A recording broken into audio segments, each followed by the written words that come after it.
Okay, everybody. Hopefully you can hear me okay. You can see me okay. I can see the chat, so feel free to hit me with your comments.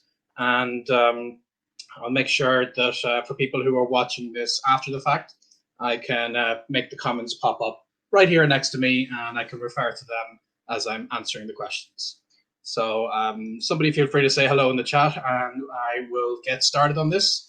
And I'm going to be giving you a little presentation first, and then I'm going to go more off the cuff, and I'll be very happy to get into any of your questions. And hopefully I'll give you guys a nice little intro to the wonderful Irish language. All right, so you guys can hear me okay? Just give me a thumbs up and say yes, and I'll dive right on in.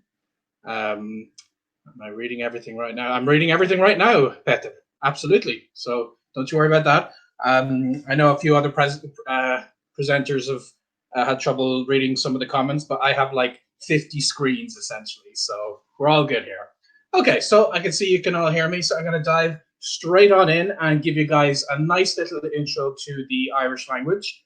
And I'm going to start with this little presentation I have. So for those who don't know, it is an official EU language. Almost 100,000 people use it daily outside of the education system. 1.3 million people use it occasionally or, of course, outside of school. And we use it in school all the time as well, but it's a bit more artificial, so I prefer these numbers here when I'm talking about the language. And you can see from this map, these regions of Ireland, these are called the Gaeilge. So these are the parts of Ireland where Irish is the primary language spoken. And you'll notice I'm calling it Irish. I know here in America, where I'm currently living, people get confused. I think when I say Irish, I mean what I'm currently speaking, which is Hiberno English, just to be absolutely clear on that. Irish is the name of the language. And if I ever want to avoid confusion, I refer to it as Gaeilge, Gaeilge being the name in the language itself. So it's not as bad as you think. It is definitely different. It's not among the Romance languages. It's not among the Slavic languages, but it is still an Indo-European language. And a few things to make you feel maybe a little less intimidated before I get into the parts that are indeed different is that firstly, it's only got 11 irregular verbs. 11. That's next to nothing compared to so many other European languages.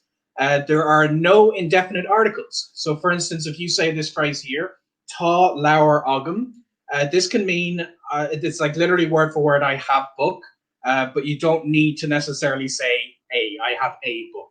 You could specify I have one book, of course, but you don't need to use the indefinite article. The definite article is the same whether the noun is masculine or feminine. We do have genders, masculine, feminine, in our and as you're learning the nouns of the language. But the good news is you don't need to use, not like German where you have to kind of change that der, die, das article. It's always going to be on, that's A-N, pronounced on, regardless. Like how the word interacts with the rest of the sentence is something I'll get into in a little bit. And of course, it uses the same alphabet as other European languages that you're all well used to by now. And one interesting thing that Irish does differently to other European languages is actually we have our own font. So this style of writing here, you'll notice especially the letter G. This is traditionally how Irish is written and how you would see it in signs. And it's got this font that we use whenever we want to write that language out, which helps a lot whenever we're coming up with like we have bilingual signs. We may not necessarily use this font, but we would switch between at least some form of italics to compare it to English. This just gives it that extra oomph as far as I'm concerned, you know. So it is a phonetic language. When you think of Irish, it's along the same lines as Spanish or Italian, where most letters or letter combinations have a predictable way that they are going to be pronounced. So that's the good news. Unlike English, of course, you all know the OUGH examples that just drive us all crazy. Well, we don't have that in Irish. The catch is it is a different phonetic system. It's not exactly what you would expect. And initially, it can seem like it's crazy. Like, why do you have all these letters to say this one sound?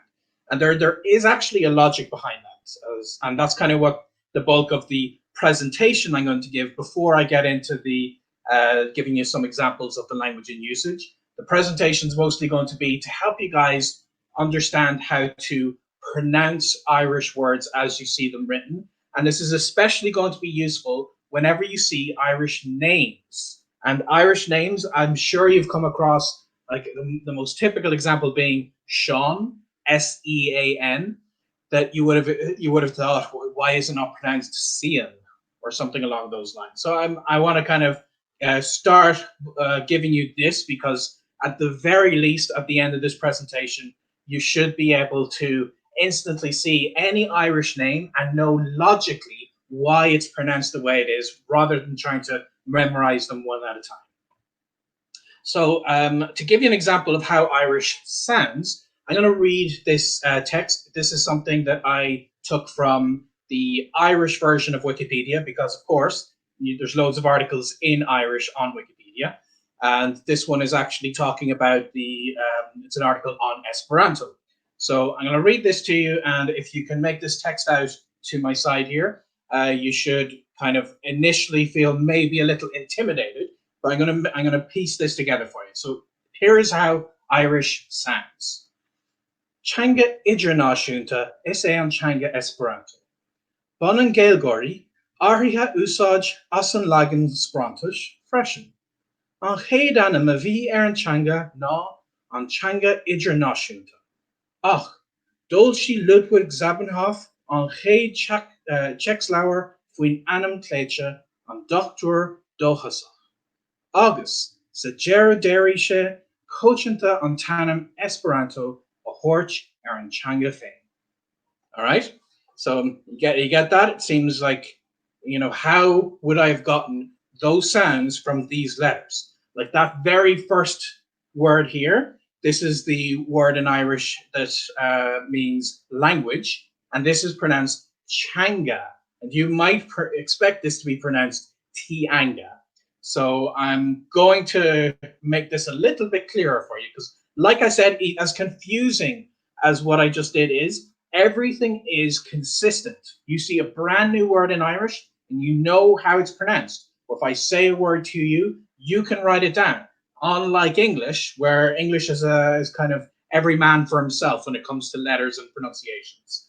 So Polo's asking, which dialect do I use? So I'm born in Cavan, which is in the province of Ulster. It's still in the Republic of Ireland, but it's in the province of Ulster. So even though, if you look back at the map I showed you, so even though in this map, so I live about, oh, no, my green screen kind of ends. I live just to the right of where my finger ends here. So this is in the northern area of Ireland, but still not in Northern Ireland. But despite that, I do live in the same province as where this Gaeltacht is. So I use the Ulster dialect of Irish. There are effectively three major dialects. You've got Ulster and Connacht, and you got the Galway dialect here. So they kind of clump together in those senses.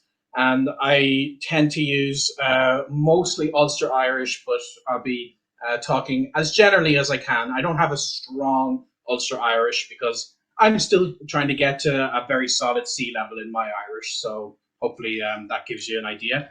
And then this picture of me, you can actually see I'm holding a sign. This gives you an example of how our bilingual signs in the country work, that generally the English version is in all caps, and then the Irish version is given in a kind of an italic version of a different font.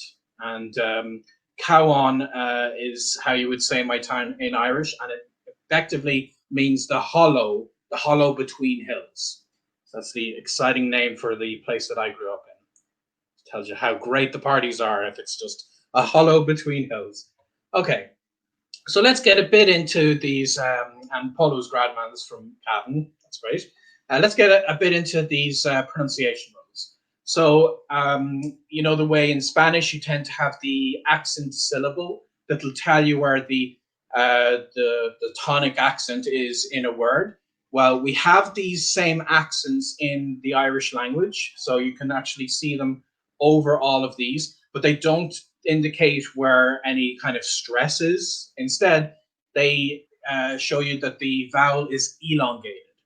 So when it comes to stress, the good news is this does change. The stress does actually change if you're using Irish from Cork, for instance. They tend to shift the stress to a different syllable. But for the most part, if you go for either the standard general dialect or one of the other ones further north, the accent is on the first syllable almost all the time in every word. So nice and easy. And then looking at these words here, so the letter I, easy enough, is pronounced like E, so this is she. The letter E with an accent on it is kind of an elongated A, so she is that one. This is just U, so two. This one is O, so bo, it's kind of an O, open O. And this one has a kind of an aw sound. So the T-A with that accent is pronounced ta. This is an important word. This is a translation of is or am, and I'll be getting to that shortly. So ta. So Peter asks, why don't you use the IPA? We do use the IPA. I'm teaching the language as it's written. Hopefully that makes sense.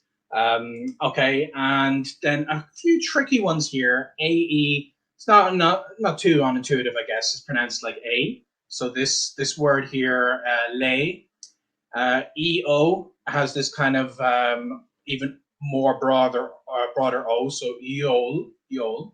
And now the hardest one is AO here. So AO has E, this E sound. So please use the International Phonetic Alphabet.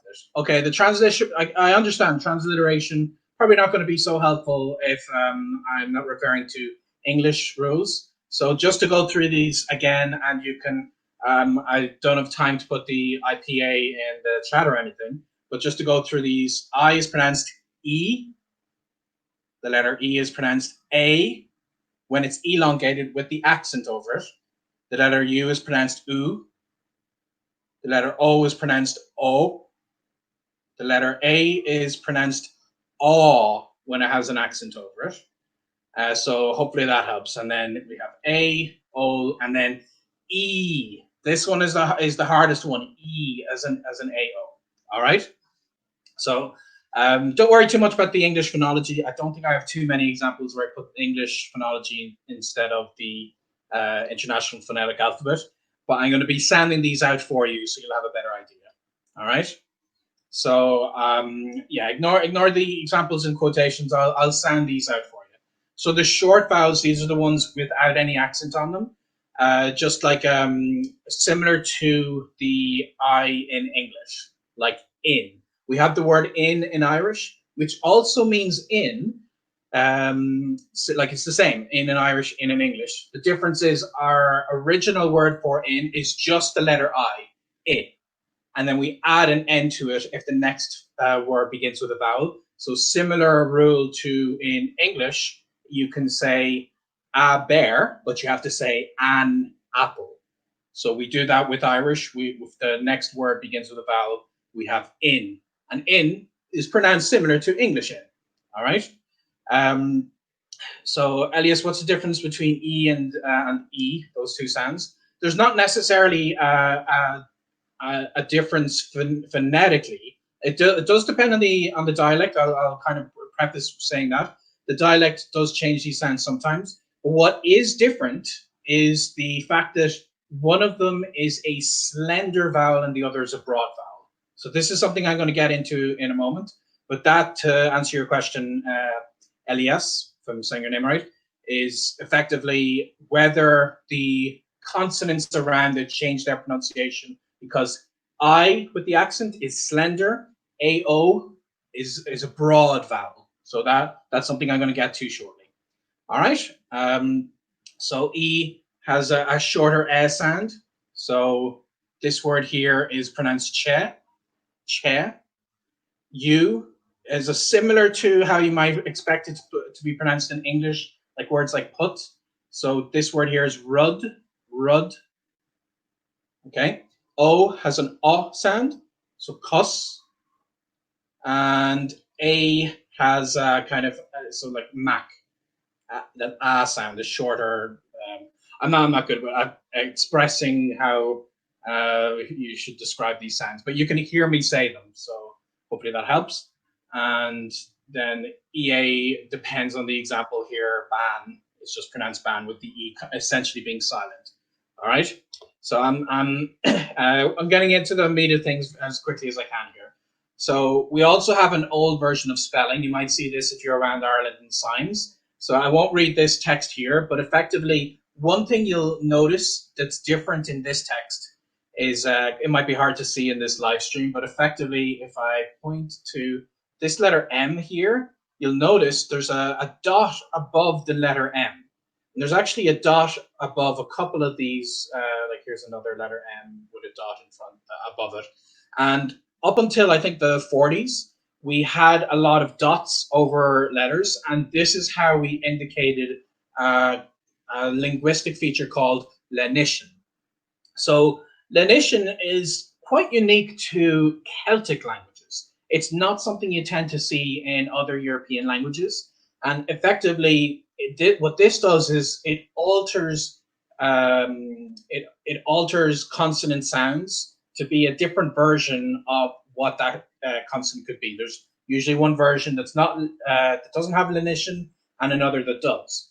And in Irish, we can actually, because of this, change how the beginning of words are sounded out. And in English, as an example, you add an S to the end of the word, that's fine. Sometimes you change the middle of the word, man changes to men, but in Irish, we can change the start of the word. So I think the next slide I have is an example of it. Yeah, actually going to skip ahead to this example and then go back to what I was talking about. So for instance, the word madra is the Irish for dog, okay? Ma is the Irish for my. So you might expect that my dog is ma madra, putting one word after the other. But what actually happens here is ma is one of the words, there's quite a lot of them. Ma is one of the words that you know in Irish is going to cause lenition. So this means that you do have to learn with a handful of the consonants what happens when you put an H after them. So this H has only existed since the 40s. Before the 40s, we put that dot above the letter. It would have been M with a dot above it. But now we have an H after it. And this means that instead of saying mamadra, or you don't pronounce that H out, you don't say mahadra, you don't do that. Anytime you see an H in Irish, this effectively means you're changing the sound of the consonant before it. Okay? So in this case, MH is pronounced as a W. So because of that, this is sounded out as mawadra. Mawadra. So David asked, how similar is Irish to other Celtic languages? And this is actually relevant to a point that I wanted to emphasize here. I've seen a little bit of Scottish Gaelic, and I can kind of follow along with it. And I haven't dabbled in Welsh, but one thing that Welsh, I'm told, does differently is that it's even more phonetic than Irish. Now, if you imagined Irish being perfectly phonetic, where we replace this MH with a W, because that's how it sounded out. Sounded out as mawadra. So if we replace that with a W, it would be more phonetic. There's a catch though. If you were reading a book and you saw mawadra with a W, and you tried to look that up in a dictionary, and you went to, firstly, W doesn't exist in Irish, unless it's a loan word, of course. So you wouldn't find it. But if it did exist, if the letter did exist and you looked it up, you wouldn't find madra, because the noun is just madra. This is the altered version of it right here. So because of that, I personally think it's a good idea in Irish that we use the letter H to indicate these things, because then you know what the original word was. Whereas I think in Welsh, they don't do that. So you have the same feature. You have the beginning of words being altered, but it's a little bit harder to know what was that original word. Okay? So this is just a lenition in a nutshell. So going back to where I was before. these initial mutations, here's a bunch of examples here. So these words, oh, I actually do have IPA in this example. Hopefully it's not too small for you guys to see, but going through these, this is pian, but then when we put an H after it, similar to what you'd expect in like English and French, a PH is pronounced like an F. So fian, chach. So you can see the CH has the ch sound. This is what you'd expect from words like loch. You may know the word loch, kind of got into English from Scottish Gaelic, but also in Irish, loch means lake. And that CH sound is the guttural sound. But anyway, chach versus hioch. Hioch. Chian versus chian. Ban versus van. So BH, you would change a B to a V sound. So van. Drum, drum. So this is a harder kind of crumb. Comes from, it's kind of like a voiced guttural sound. Gloon, gloon. So another version of a different guttural sound. Maher, waher. So I showed you this example with madra, wadra. So waher. Sul, hule. So SH, and was there another one I had here? SH has the H sound. So we don't actually have just a single H in the Irish language by itself, unless it's from loan words. But we do have the sound of the letter H, and that's represented by SH. And then finally, fragra, ragra. So here an FH has a silent sound. So whenever we have the lenition, you can see that happens. All right. So I want to make sure I'm leaving enough time for questions, so I won't spend too much time on. I'll try to get through these quickly. So when do you use this lenition when you change sounds? Certain uses of the definite article. So that's complicated. I won't get into that. But another example is vocative. So you all know my name is Benny, and you know that's the name I go by. But that's actually my nickname. The name on my birth certificate is Brendan. In case you guys didn't know that, a very typical Irish name. But if you're calling me in Irish, you wouldn't say, "Hey, Brendan." You would actually say, so the just kind of means you're about to say a vocative. You'd say, "A Vrendoin," "A Vrendoin," and that's how you would call me using the vocative in Irish. Okay. After some possessives, so I showed you an example with mowadra, and then particular cases of the verb. This helps you know with lenition as well.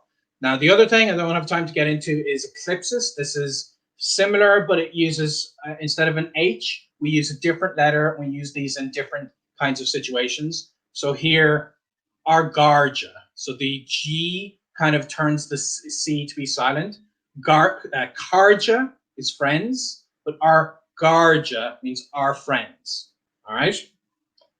And I showed you that before. And then very quickly, the consonant rules effectively a D changes to, so these ones I'm going to say are the slender. And just to kind of expand on that, slender means when the vowel that follows the consonant is either an E or an I.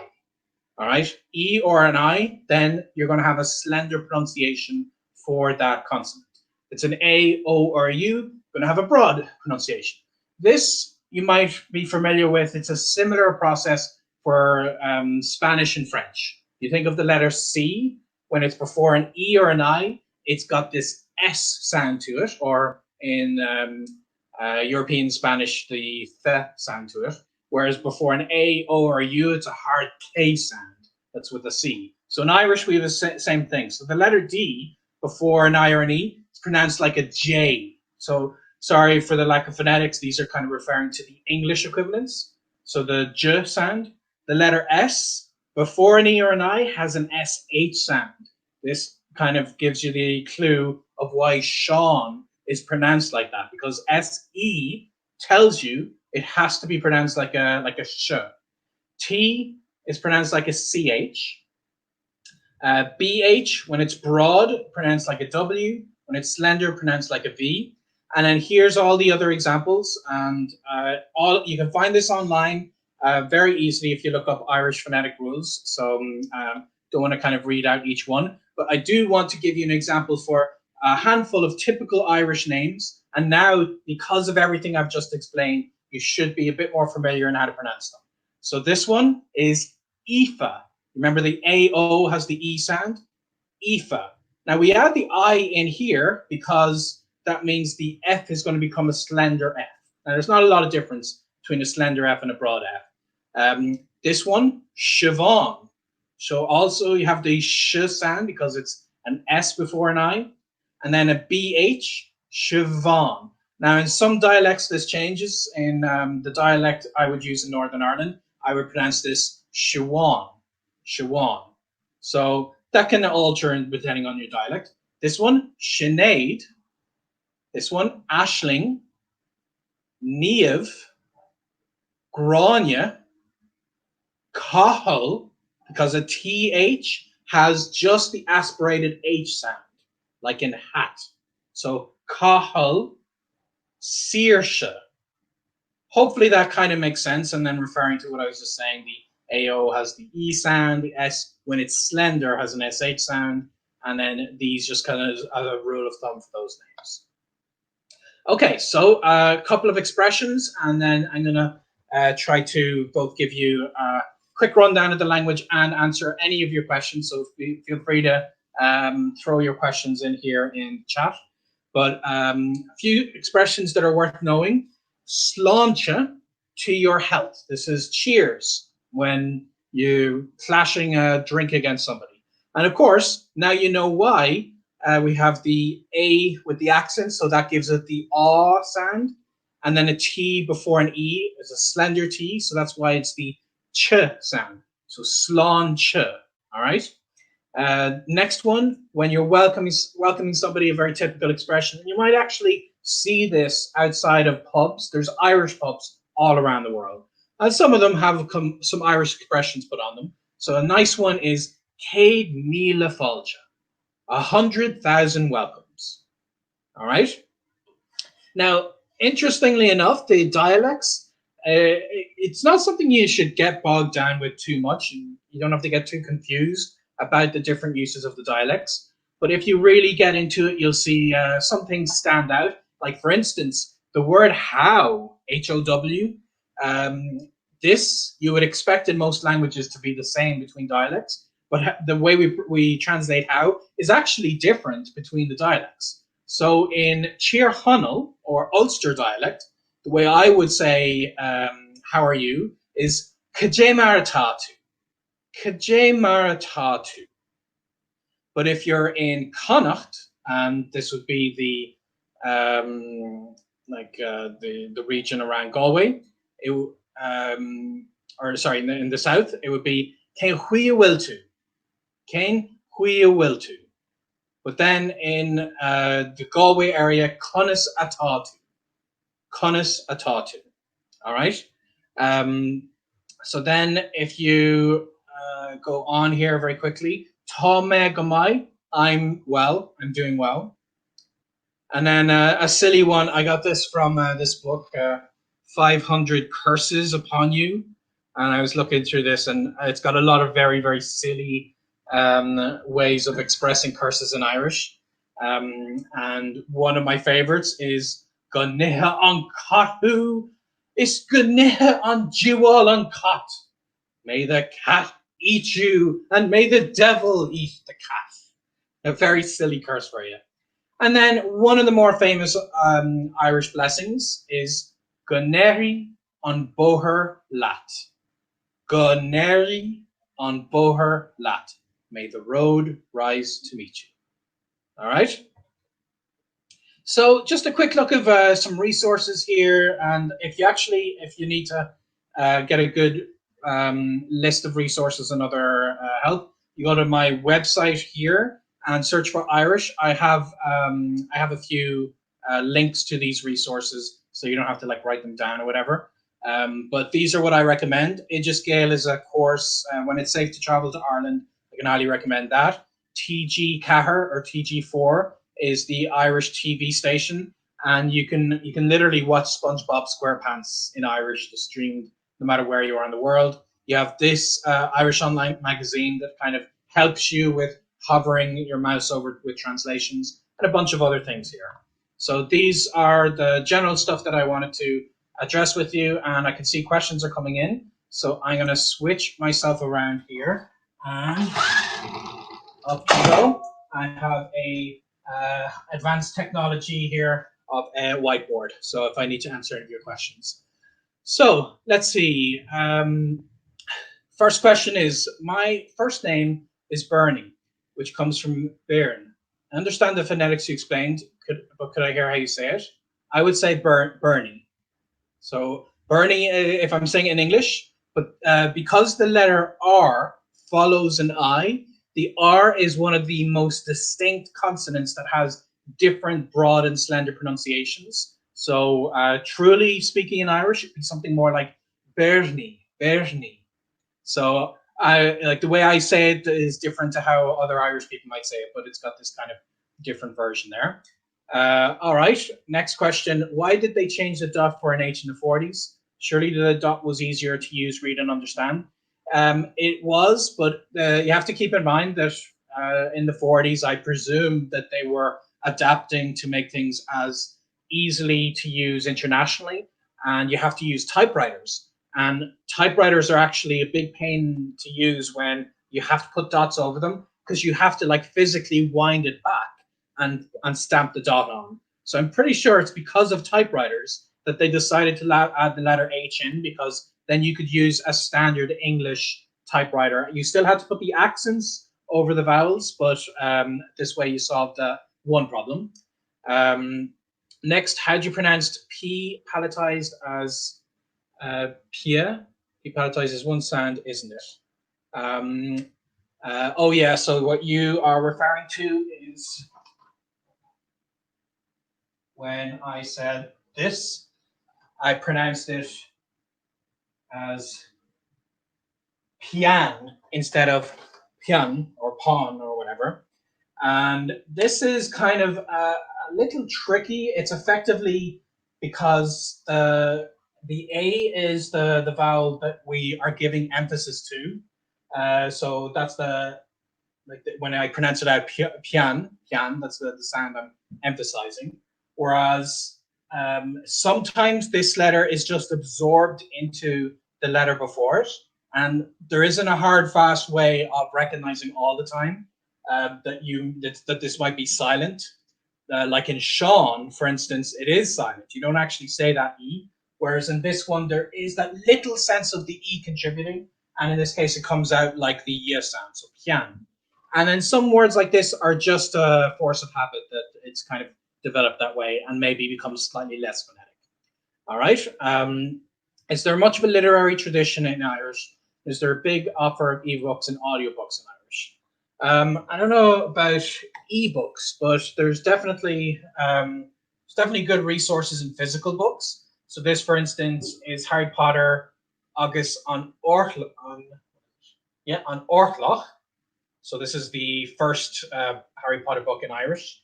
In terms of ebooks, I'm not sure so much about that, but online you would find a lot of Wikipedia articles in Irish. The online magazines that I was linking to before, like BEO, that's BEO.ie. If you go there, that has some articles that you can read. And yes, that's kind of what I would recommend if you want something digital. For audiobooks, there are lots of audiobooks. I just don't know how you'd find them online. It's a good question. I might have to get back to you on that. I know if you're in Ireland, we actually do have a lot of, in local libraries, access to books you can get on CDs and such. I'm sure somebody must have put them online. I just haven't personally come across them. Okay, next, could you recommend any resources for Ulster Irish in particular? Well, I mean, you'll find a lot of stuff online that might emphasize the difference between Ulster Irish. But if you want, and this isn't necessarily specific to Ulster Irish, but if you want to hear how things sound between the different dialects, if you go to aber.ie, this is a synthetic voice synthesizer, and you can put a sentence or a word in, and then you can select which dialect you'd like it sounded out. So the person who was before asking how their name should be sounded out, they can actually use this resource and it'll sound it out for them, and they can pick the different dialect. So this is good for the pronunciation. When it comes to like specifically learning Ulster dialect, the best thing by far I would say is to learn standard Irish, let's call it, as much as you can through online resources and books and such. And when it's safe to do so, I would recommend you travel to Donegal and attend Gaeilge. That was one of the links I gave before, and I mentioned all of this on my blog as well, in the articles I've written on Irish. And Gaeilge is an adult language immersion course. So maybe plan to go there next summer if you like. And they do have a lot of Ulster Irish teachers, and they like these are people with the experience who grew up with their whole lives will talk about the Ulster Irish. Any chance of a language hacking in Irish? There is definitely a chance of that. I have talked with the publishers, and they are definitely interested. They know that I have a decent following in Ireland, which helps a lot when you're publishing books. It's not just like how interesting it might be to create a new book in this language. It's will it sell? Unfortunately, I have an audience in Ireland, so I would be able to get a few copies sold for them. So that is definitely something we're considering. We want to get the priority languages out first, though. So we'll have to publish at least another 3 or 4 language hacking books before we get to Irish. But it is definitely on my short list. So any final questions? And while I'm waiting, I might just show you a couple of simple sentences here to give you another idea of a rundown. If you want to say sentences with the gerund in Irish, like this is the simplest way. Irish is actually a verb, subject, object language. And what this means is if you take the sentence like tá me ag siúl, and I think it has the next. Tá me ag siúl. So this is the translation of to be. So am or is. So the conjugation here that we use tá with nearly everything. Me is me, so nice and easy. Or in this case, I. And then this means what? So whether you define that grammatically as a verb or as an object is kind of a whole different discussion. But this is the order that the sentence tends to take with these. All right, a couple of your questions coming in. Just got 3 or 4 minutes left. No Berla was fun to watch. Was it realistic? I think I remember someone telling me about that, and I didn't like it at all. It was kind of trying to poke fun at the fact that a lot of people in Ireland don't speak Irish. But the thing is, when you have a video with a certain agenda, you can edit it a certain way. And what I've personally done, so No Berla, for anyone who doesn't know, was somebody who went around Ireland to try to show the lack of Irish spoken by people. And they found lots of people who wouldn't understand Irish. Now, what I've done in contrary to that is I've simply worn a T-shirt that says, Laur Gaeilge, speak Irish to me.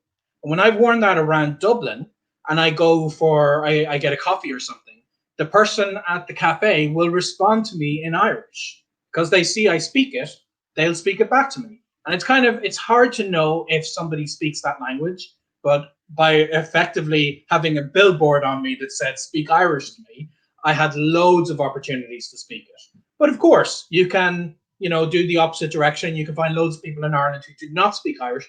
And I was among them. Up until I was 25, I couldn't speak Irish. I did poorly with it in school, and I only got into learning the language as an adult. And I've done a lot of immersion programs, and I put a lot of effort into it. So now I would consider myself an Irish speaker.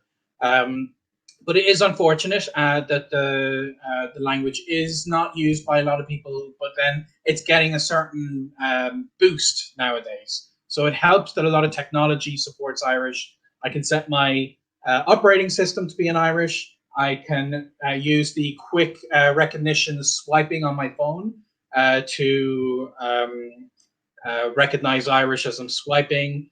And as it happens, I've even made a TikTok account in Irish. Let me go back to this here. I can put my yeah. So Il Changach is what I have created on Instagram. I think actually Il Changach. I post separate Instagram things here, and then I think actually on TikTok the one I called was Gaeilge. I refer to that on my Instagram. You can find links to it. And I try to be among the people who are bringing Irish to the modern world and to make it more interesting. Another question, is that a giant bread on your couch? That is indeed a giant piece of bread. If you guys go to my YouTube channel, just look at Benny Lewis on YouTube, you'll see very recently I made a multilingual version of the Aladdin video, One Jump Ahead. I acted the whole thing out, did it in front of green screens. I had a great time doing it, and one of the things I did was I had a giant piece of bread because me as Aladdin handed a regular sized bread downwards, and then me dressed as a boo, a monkey. Yes, that's right. You can see a video of me dressed as a monkey. I grabbed this giant bread just to try to emphasize the scale. So check that out. Just look up Benny Lewis Aladdin on YouTube and you'll see that. So I know we have reached the time limit for this. It's 45 minutes past. So thank you very much, everybody, for joining me. And of course, you know, you can see my blog. You can, if you enjoyed any of this, feel free to tag me on Instagram, Language Hacking, in your stories. And if you have any other questions, then hopefully I'll be able to answer them over on Instagram. But I hope this has been an interesting little boost to you, an introduction to the Irish language. I hope you've enjoyed it. And hopefully I'll make it to Poland next year if it is there. And otherwise, Gramila Maigat, as Polo says. Very well done. That means thank you very much, or 1,000 thank yous. And you guys take it easy and enjoy the rest of the Polyglot Gathering.